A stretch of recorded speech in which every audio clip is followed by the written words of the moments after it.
Hello दोस्तों, अगर आप अपना पैसा शेयर मार्केट में इन्वेस्ट करके लाखों रुपए कमाना चाहते हैं तो आज ही आप स्टॉक के साथ जुड़कर अपना डीमैट अकाउंट आप बिल्कुल फ्री में ओपन कर सकते हैं, जहां पर आपका ब्रोकरेज चार्जेस बिल्कुल ना के बराबर लगता है। ब्रोकरेज लगता है तो सिर्फ इंट्राडे ट्रेड में, वह भी सिर्फ 20 रुपए। तो आज ही आप स्टॉक के साथ में जुड़ सकते हैं, लिंक डिस्क्रिप्शन में है, क्लिक करें और अकाउंट ओपन कराएं। स्वागत है हफ्ते का आखिरी कारोबारी सत्र और भारतीय बाजार के लिए थोड़ा वोलेटाइल विद पेन आज का सिस्टम रहा। करीब शुरुआती गिरावट के बाद एक बढ़िया पुल बैक सेकेंड हाफ में, और लगा हुआ कि बाजार जो पुल बैक है उससे सस्टेन कर ले जाएगा, लेकिन लास्ट आवर में फिर से बिकवाली, और जो बिकवाली थी इस बारी और इंटेंस होके डे लो के आसपास निफ्टी को ले आई। करीब करीब 18,270 के आसपास इंडेक्स जाकर बंद होता हुआ दिखाई पड़ा। आज का जो बिकवाली का प्रेशर था वो कल के प्रेशर से थोड़ा कम था, क्योंकि आज फिर भी in fact mid cap small cap तो आज भी प्रेशर में थे, लेकिन जो कल का एक्सीडेंटल डैमेज था उतना नहीं था। जहां पर कल सेकेंड हाफ में उम्मीद के परे जाके बाजार टूटा, आज कुछ हद तक उम्मीद बनी रही थी कि अगर रिकवरी में सस्टेन नहीं किया हरे निशान को तो शायद बिकवाली आएगी, और वही हुआ। जो सस्टेन नहीं हुआ उसके बाद बिकवाली बढ़ते हुए दिखाई पड़ी। देखिए, दो तीन तरह की चीज़ें तो पहले ही शुरू हो जाती हैं। जैसी बाजार में 4 दिन या 2 दिन की बड़ी गिरावट आई तो मंदी की खबरें फिर से शुरू हो जाती, तो वो आनी शुरू हो गई हैं, और लोगों ने नीचे नीचे के टारगेट्स भी देने शुरू कर दिए हैं। 18,000, 18,200, 200 तो आ ही गया है, तो वो लेवल्स को तो आपको ध्यान रखना ही है। 18,400, 200, 18,000 ये लेवल्स क्रूशल थे, तो उन लेवल्स पर तो हम आ ही गए हैं। रही बात एक तरफा तेजी हमने देखी है, तो ऑब्वियसली बात एक तरफा बिकवाली भी थोड़ी बहुत आएगी।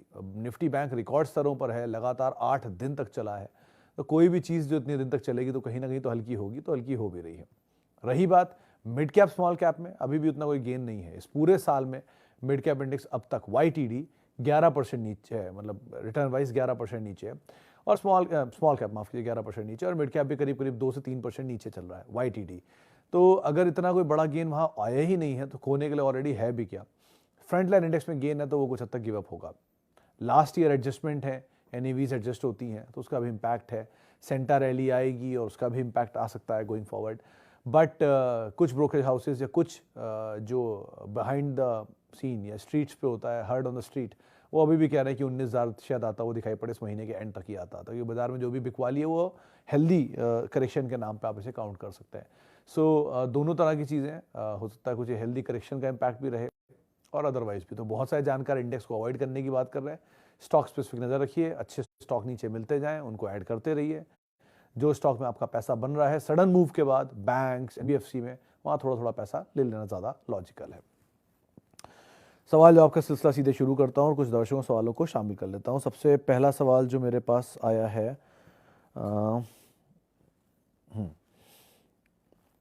ओके, मेरे पास जो पहला सवाल है वो है, कहाँ गया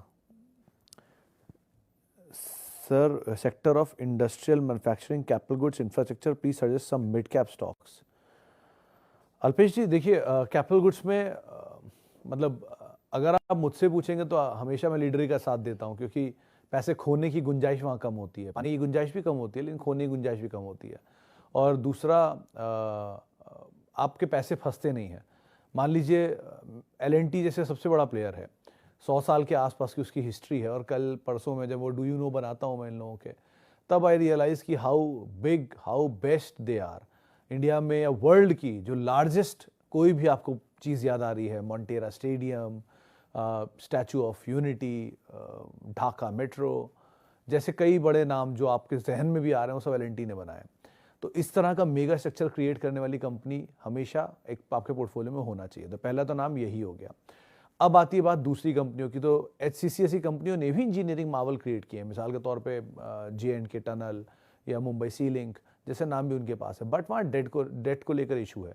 तो कभी डेट को लेकर इशू इस पूरे स्पेस में रहता है। अगर वो कोई डेट का इशू रिजॉल्व कर ले जाता है तो ऐसे इंजीनियरिंग मावल्स को अपने पास आप रख सकते हैं, क्योंकि जो इतने बड़े एसेट क्रिएट कर सकते हैं उनके पास टेक्नोलॉजी है, विजन है उस तरह का, लेकिन उनका डेट का इशू रहता है जो L&T में नहीं है। सो इसीलिए पहले तो आप सीमेंस, L&T, ABB जैसी क्लासिक कंपनीज जो हैं, जो इंजीनियरिंग जाइंट्स हैं, इनको अपने पास रखिए। दूसरे तौर पे आप फिर इंफ्रा में आइए, लेकिन इंफ्रा ने आज तक कोई बहुत बड़ा पैसा बना के दिया नहीं।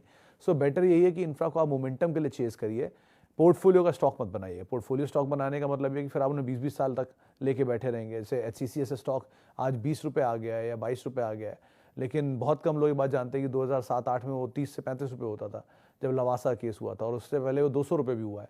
सो ऐसे पैसे मान लीजिए 20 साल बाद वो 30 रुपये आ भी जाएगा तो भी आपको क्या ही मिला इतने समय वेट करके। सो बेटर है कि आप अच्छी कंपनियों में रहिए और इंफ्रा में मोमेंटम चेज करिए। 2 रुपये मिले, 4 रुपये मिले, निकल जाइए, ज़्यादा बेटर है।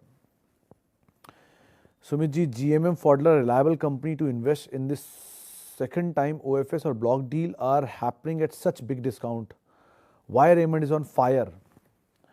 अनिल जी, दोनों में से पहले मैं GMM के बारे में टिप्पणी कर देता हूँ, क्योंकि GMM Pfaudler में सर एक कंसर्न है कि प्रमोटर इतना माल बेच क्यों रहा है। मुझे कंसर्न प्राइस पर नहीं है कि इतने डिस्काउंट पे क्यों बिक रहा है, क्योंकि ऑब्वियसली बात है स्प्रेड ज़्यादा होता है, लो वॉल्यूम होता है, और आज भी 17% तक इक्विटी निकल गई, मतलब शेयर टूट गया, और ब्लॉक का आधा हिस्सा हुआ था। जब सुबह ये 16% शेयर नीचे आया था तब तक सिर्फ 60 लाख शेयर बिके थे, और जबकि बिकने थे 1.25 करोड़। तो इसका मतलब डिमांड मार्केट में है नहीं, जिसकी वजह से इतनी डेप्थ पे जाके शेयर बिका। तो इसीलिए कंसर्न मेरे लिए है। अच्छी कंपनी है कि नहीं, पहले थी जब फॉडलर इसके अंदर थे, अब फॉडलर निकल चुके हैं, GMM इसके अंदर है। तो इसलिए थोड़ा सा एक बार कंसर्न है कि विदेशी प्रमोटर जा चुके हैं, तो जो प्रीमियम मिलना चाहिए था वो मिल नहीं रहा है, इसीलिए एक बार को मेरे को डाउट है इसके ऊपर। अब आती है रेमंड की बात। रेमंड के सर लास्ट क्वार्टर के नंबर्स के बाद मैंने इनका इंटरव्यू लिया था, और उस समय पे 3 बातें बड़ी क्रूशल बोली थी उन्होंने। पहली कि second half of financial year में फेस्टिवल एंड दिवाली एंड, मतलब माफ़ी, फेस्टिवल दिवाली तो एक ही है, एंड मैरिजेस, ये इनके लिए बहुत बड़ा सिनेरियो होता है, बहुत बढ़िया टाइम होता है। तो सेकंड क्वार्टर के नंबर्स, इनके second half of the financial year के नंबर्स अच्छे होंगे, पहला पार्ट। दूसरा, कंपनी के रियल एस्टेट प्रोजेक्ट्स पे अच्छे डेवलपमेंट हो रहे हैं मुंबई में, और उन्होंने उसको एग्जीक्यूट भी कर लिया है। कई सारे प्रोजेक्ट्स के डिमांड पूरी हो गई थी और नए प्रोजेक्ट्स की एग्जीक्यूशन भी शुरू कर दी उन्होंने। तीसरा, इनकी एक सब्सिडरी का IPO भी आना है, JK फाइल्स का शायद IPO आने वाला है, और वो IPO की टाइमलाइन भी शायद जनवरी इन्होंने रखी हुई थी, जिसको ये मंजूरी के बाद लाने की बातचीत कर रहे थे। हैविंग सेड दैट, ये तीनों ट्रिगर जो हैं बाजार को पता है, जिसके दम पे शेयर चल रहा है। आपका पैसा बन रहा है, आप थोड़ा थोड़ा लेकर निकलते रहिए, नीचे मिल जाएगा फिर आप एंटर करिए। बहुत लार्ज अंडर परफॉर्मेंस के बाद शेयर चला है, तो आप थोड़ा थोड़ा पैसा ऊपर के लेवल पर निकालते भी रहिएगा, वो भी एक लॉजिकल चीज़ रहेगी। कंपनी सही है, 3-4 बिजनेस में है, डीमर्जर या रीस्ट्रक्चरिंग की बातचीत भी है बाजार में कारोबार को, लेकिन ये सब चीज़ों के बीच में शेयर में भाव सब कुछ होता है, तो थोड़ा थोड़ा पैसा मिलता रहे, बेटर आप लेते रहिएगा। Give names of US stocks ETF to invest. Das साहब, अभी तो मुझे याद नहीं, लेकिन मैं R&D करके इसको ज़रूर आपको भेज दूंगा। लेकिन जो 2-3, मतलब शैल भटनागर जो मेरे साथ पहले मेरे सीनियर कलीग थे, वो मुझे अक्सर कहते थे कि अगर आपको डालना है US मार्केट में पैसा, तो मोतीलाल ओसवाल का एक फ़ंड है, वो सबसे अच्छा फ़ंड माना जाता है। तो बेटर आप म्यूचुअल फंड के जरिए जाइए अगर आप उस मार्केट को एक्सप्लोर करना चाहते हैं। तो डायरेक्ट इक्विटी का एपेटाइट हमारा है नहीं, क्योंकि स्विंग इतने होते हैं। दूसरा, मार्केट भी नई है। दूसरा, अगर आप फिर भी प्ले करना चाहते हैं तो आप US मार्केट के ओवरसीज जो फंड्स होते हैं म्यूचुअल फंड के, उनमें आप पैसा डाल दीजिए, वो ज़्यादा बेटर आपको रिटर्न देंगे। अगर वहाँ से आप सक्सेसफुली पैसा बना के ले आए, तब डायरेक्ट इक्विटी में जाना ज़्यादा लॉजिकल रहेगा। सो एज ऑफ नाउ इस तरह के स्टेप्स को आप फॉलो कर सकते हैं। ओके, सर कोई केमिकल रिलेटेड ETF मैंने सुना नहीं मलिक साहब, ऐसा कोई ETF जहाँ पर आप केमिकल रिलेटेड हो। जो म्यूचुअल फंड भी कोई ऐसा है देखा नहीं मैंने केमिकल रिलेटेड, क्योंकि लिमिटेड कंपनीज़ हैं और बहुत छोटा सेक्टर है। मतलब सब मिलाकर भी अगर आप इस सेक्टर को देखेंगे तो रियल एस्टेट इतना बड़ा भी नहीं होगा। तो आई डाउट कि यहाँ पर शायद इतना नाम है, और बहुत ज़्यादा प्लेयर्स तो ज़्यादा हैं, लेकिन नंबर ऑफ प्लेयर्स ज़्यादा नहीं, कंपनियाँ बहुत छोटी छोटी हैं। तो आई डाउट कि ऐसा कोई ETF है। लॉजिस्टिक में VRL, सोनू सर, VRL पे एक मूवी भी आई है, आपको अगर नहीं पता तो ये देख लीजिएगा। साउथ की एक मूवी है जो इस कंपनी के ऊपर ही बनी है। कंपनी का फुल फॉर्म भी है उसमें, विश्वनाथ समथिंग ऐसे करके उन्होंने, रियल लॉजिस्टिक करके नाम है इसका। एनीवेज, उसको अगर हटा भी दूं तो लॉजिस्टिक मतलब ब्लू डार्ट, पहली चीज़ इस चीज़ को आप ध्यान रखिएगा, क्योंकि वो लार्जेस्ट प्लेयर है, मल्टीनेशनल जाइंट है, सब्सिडरी अच्छी है, DHL की सब्सिडरी है। और लॉजिस्टिकली अगर आप मतलब वर्ल्ड वाइड देखेंगे तो DHL is the largest player, जिनके मतलब आप फार्मूला 1 की जितनी भी गाड़ियाँ शिफ्ट होती हैं यहाँ वहाँ, उसमें DHL यूज़ होता है।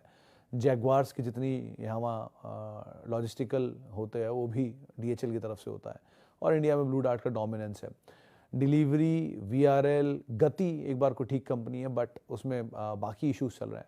सो मोमेंटम चेस करिएगा, आपको मोमेंटम में पैसा बन जाए तो आप निकल जाइएगा। बहुत बड़ा कोई फायरवर्क की उम्मीद यहाँ मत रखिएगा। बहुत बड़े फायरवर्क के लिए बी विद द लीडर, वो वही है ब्लू डार्ट, तो पहली प्रायोरिटी उसी में रखिएगा। और मल्टीनेशनल जाइंट है तो बहुत कुछ खोने के लिए उसमें होता नहीं, डिविडेंड भी देती है और आराम से डीलिस्टिंग कैंडिडेट भी रहती है। और बोनस एक बार दे चुकी है 2013-14 में, वो बोनस शेयर बोनस नहीं था, बोनस डिवेंचर दिया था। तो इस तरह के अच्छे कूपन वाले बोनस भी मिलते रहते हैं, तो उसको भी ध्यान रखिएगा। ओके, आगे बढ़ते हैं। और Trident, Tanla Platform, Latent View, Laxmi Organics for next 3 years. Laxman sir, अगर आप नेक्स्ट 3 ईयर्स का विजन देख रहे हैं तो मुझे इनमें से तो कोई भी नाम ऐसा नहीं दिख रहा जिसको आप 3 साल के लिए देख सकते हैं, क्योंकि इनमें 2-3 नाम तो ऐसे हैं जिनके आईपीओ हाल ही में आए हैं। मिसाल के तौर पे लेटेंट व्यू और लक्ष्मी ऑर्गेनिक्स के तो आईपीओ अभी के आए हैं। ट्राइडेंट 3 साल पहले 70 रुपये का शेयर होता था, शायद 70 या 80 रुपये का, वहाँ स्प्लिट हुआ, स्प्लिट के बाद ही आया 6 रुपये, और 6 रुपये चल के 50, 55, 60 रुपये तक गया। तो इतनी बड़ी तेज़ी ऑलरेडी देख चुका है। तानला प्लेटफॉर्म के बारे में 2 इशू ऑलरेडी आ चुके हैं, एक तरफा चला था, उसके बाद एक तरफा टूटा। तो ऐसे बसंत महेश्वरी सर का कहना है कि किसी भी शेयर में अगर बहुत बड़ा मूव एक तरफा तेज़ी का या मंदी का एक समय पर आए और उसके बाद कोई सपोर्टिव न्यूज़ फ्लो ना आए, तो ऐसे शेयरों को अवॉइड करिए। और ये तानला के साथ ऐसा हो चुका है, सो इसीलिए एक बार को देख सकते हैं आप। रही बात अगले 3-4 सालों के लिए आप कोई शेयर ढूंढना चाह रहे हैं, तो आप यूनाइटेड स्पिरिट्स देख सकते हैं, एक अच्छी कंपनी है। टाटा कम्युनिकेशन देख सकते हैं, अच्छी कंपनी है। जेके सीमेंट देख सकते हैं, अच्छी कंपनी है। उसके अलावा अगर नीचे के दाम पर पॉली कैप मिल जाए तो अच्छी कंपनी है, आप उसको भी देख सकते हैं। तो ऐसे बहुत सारे नाम हैं जो कि मिड कैप के अच्छे नाम हैं, वो अगर नीचे के दाम पर मिलना शुरू हो जाए तो आप उनको एक बार को इन्वेस्टमेंट के लिए चुन सकते हैं। आईटी के बहुत अच्छे नाम हैं, आईटी पूरा सेक्टर ही इनफैक्ट मिड कैप में बहुत बढ़िया नाम है जो 3 साल के लिए देख सकते हैं। बट विजन अगर 3 साल है, फिर 3 ही साल रखिएगा, 3 महीने में मत घबराने लग जाइएगा। सो 90% लोगों का यही इशू है कि लॉन्ग टर्म होता है लेकिन शाम तक उनके भाव देख के व्यूज़ में चेंज आ जाता है। तो ऐसा ना करिए। अगर आप 5 साल, 10 साल, 15 साल सोच रहे हैं तो buy it, fill it, forget it वाला सिचुएशन रखिए, वो ज़्यादा बेटर है। Top 3 future sectors for next 2 to 3 years. Top 3 future sector भी पूछ रहे हैं और नेक्स्ट 2 to 3 ईयर्स भी पूछ रहे हैं। सर, टॉप 3 फ्यूचर मतलब होता है 10 years and beyond.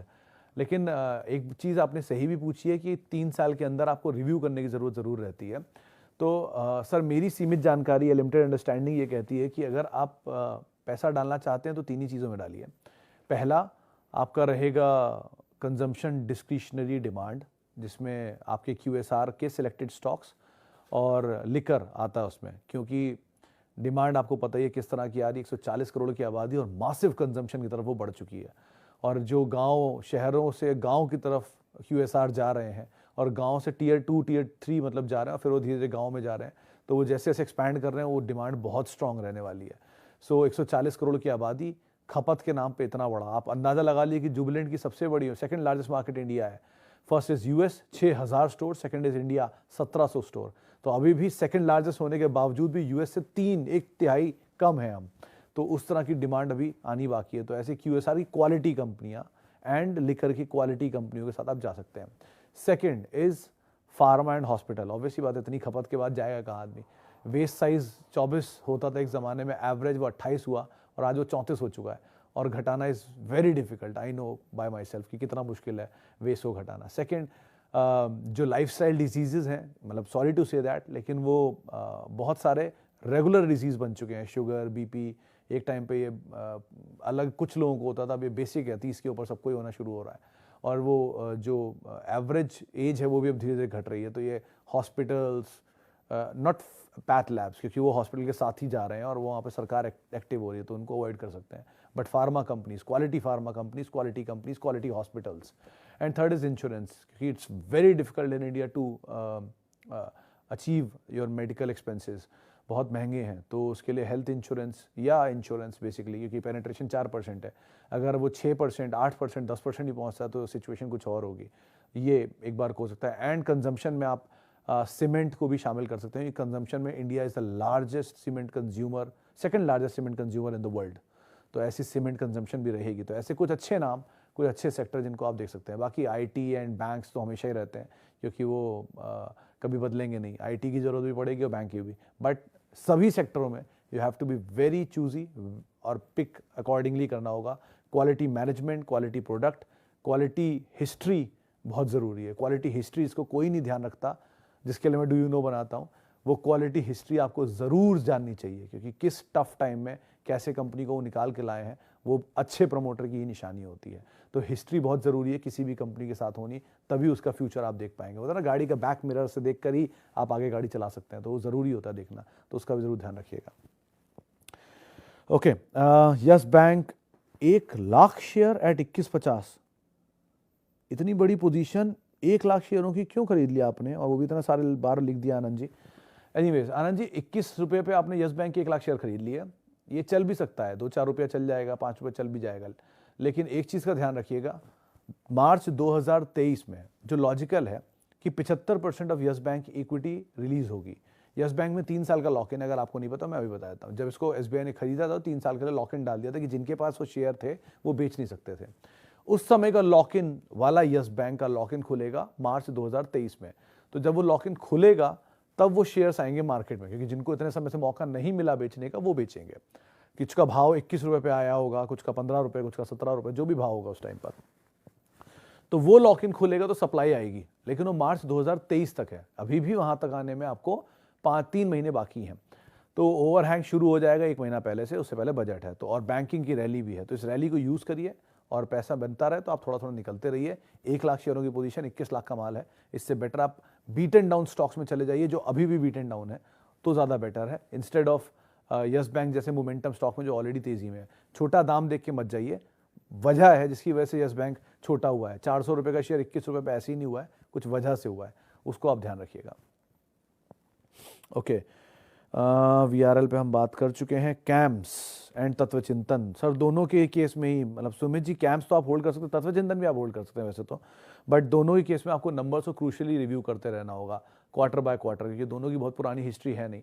So as and when जैसे जैसे इनके दाम मिलते रहे, मतलब जैसे जैसे इनके आईपीओ प्रॉफिट के नंबर में इंप्रूवमेंट आएगा, शेयर उसे फॉलो करेगा।